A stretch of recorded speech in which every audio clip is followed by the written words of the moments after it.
Welcome to this episode of Choir Behind the Scene. Today we're going to talk about how I arrange for choir, and particularly we're going to have a look at Best Day of My Life by American authors.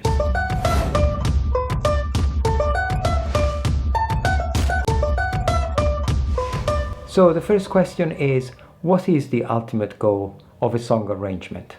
For me, it's to capture the attention of the audience and to keep them engaged. There are many ways to do so, but my favorite, and maybe the most ancient of them all, is to bring your audience along on a journey by telling them a story. And under this respect, the techniques used to arrange a piece of music are very similar to the ones used by storytellers.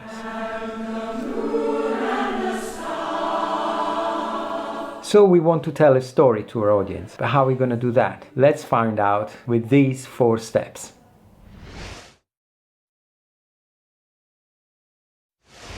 What is a good song? A good song is a song that has a story worth telling. And here I'm not referring just to the lyrics of the song. Yes, of course, if the lyrics are interesting, it helps. But maybe the song has a nice atmosphere, or maybe it's very uplifting, or it's a famous tune. Anything that captures the audience's attention can be a good choice. Next, I have to think whether the song could work with the choir, which is a mixed 4-part harmony a cappella choir, where singers sing without any accompaniment. Then you have to ask yourself, will the singers like it? And this is a crucial question because the singers are the ones singing the song to the audience, telling them the story. And if they don't like it, there's no way the audience will like it either. The song choice is an important step, and I make sure that I spend a lot of time choosing the right song for the choir and the audience.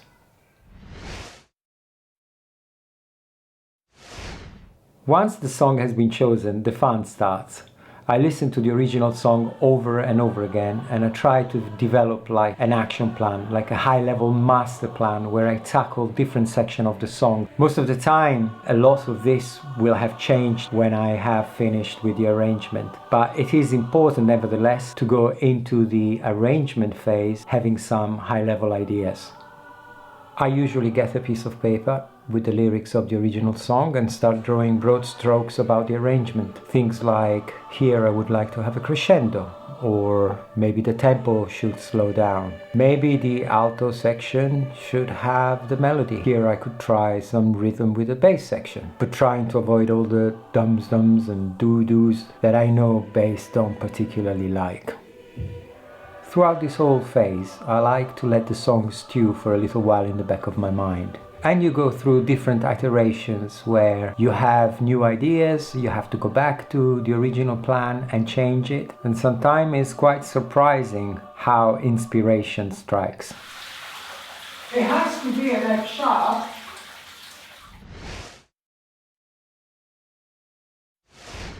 Finally, when I'm happy with the plan, I sit down at the piano and the real arrangement starts. I use my master plan to reference. I try different things, tackle the song section by section, try to make it all gel together. And during this phase, as you're arranging, new ideas come to play and take the place of the ideas you had before.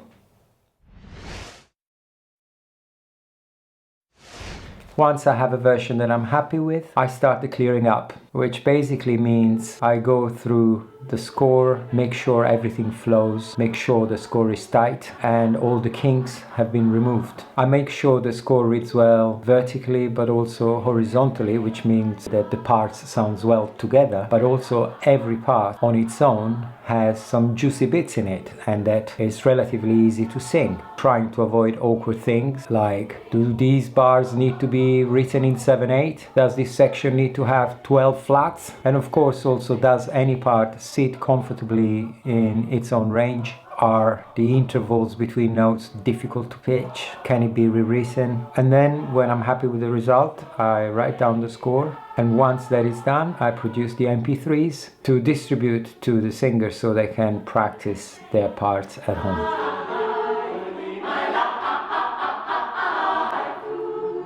And this is like a high-level view of the different steps it takes to arrange a song for choir.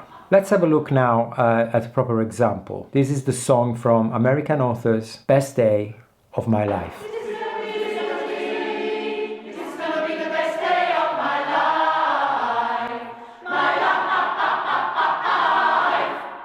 Let's have a look at the original structure of the song. The piece is an upbeat pop song, pretty straightforward. It has a very simple structure with a verse, a chorus, a second verse, another chorus, then the middle eight, and the final chorus at the end.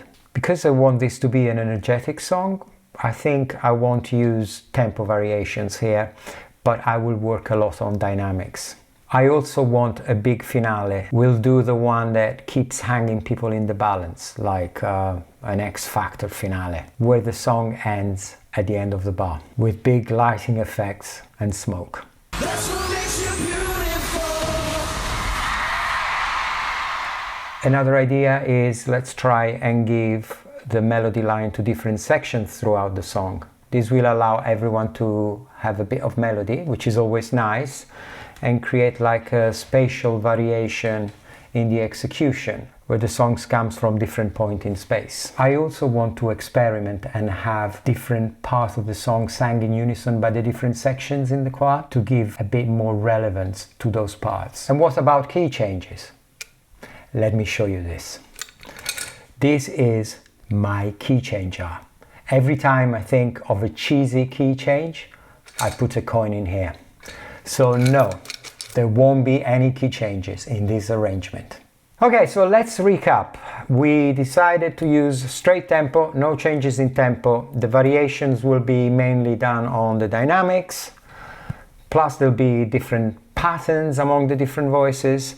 We'll have the melody bouncing between the different sections and the usage of unison in some strategic point, and then the big finale. Let's see how this all fits together. Okay, let's have a look at the score. Here we have the introductions with the alto section and the soprano section doing the little instrumental introduction in the song. Then they both start singing the first verse in unison, and the tenor and the basses respond at the end of that part. Then the rhythmic section joins in with the soprano having the melody. At the end of verse 1, the melody goes to the bass section before the dynamics dropped for a crescendo just before the chorus. And in the chorus, everyone is doing pretty much a bit of harmony and accompaniment, with the main melody being bounced between the altos and the other parts as a response. To notice here is this phrase, "this is gonna be," which bounces back between the bass section, the alto section, the soprano, and the tenor. That creates a nice spatial effect where you hear this phrase popping up from different places around the choir. The first part of the second verse, the melody goes to the tenors and to the basses, whilst the altos and the sops, they just do some counterpoint. And the second part, the melody goes with the altos. So we try and create a bit of variety where the melody line can be heard from different parts inside the choir.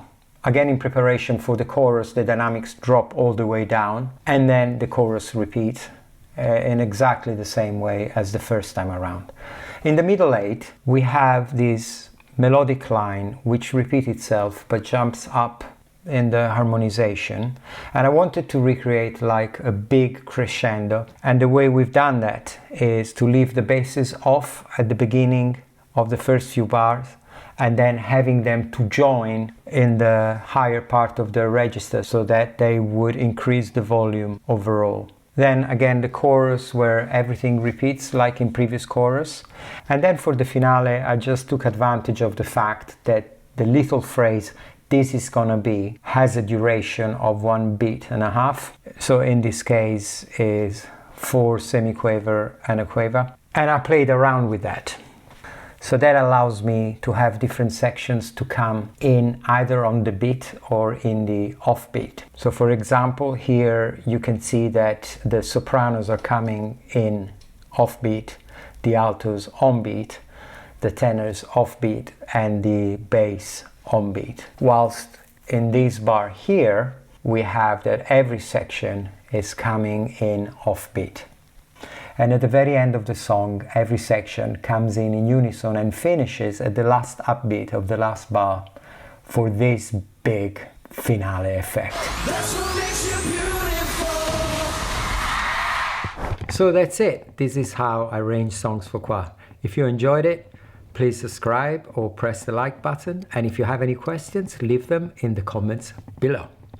See you on the next one. Peace out.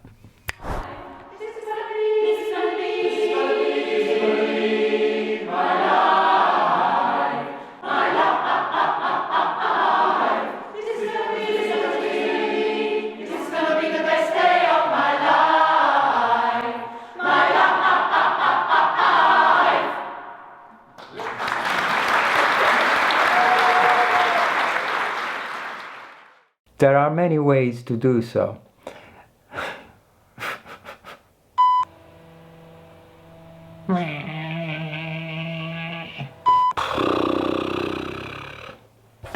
In this respect, the techniques used by music arrangers, then you have to ask yourself, oh,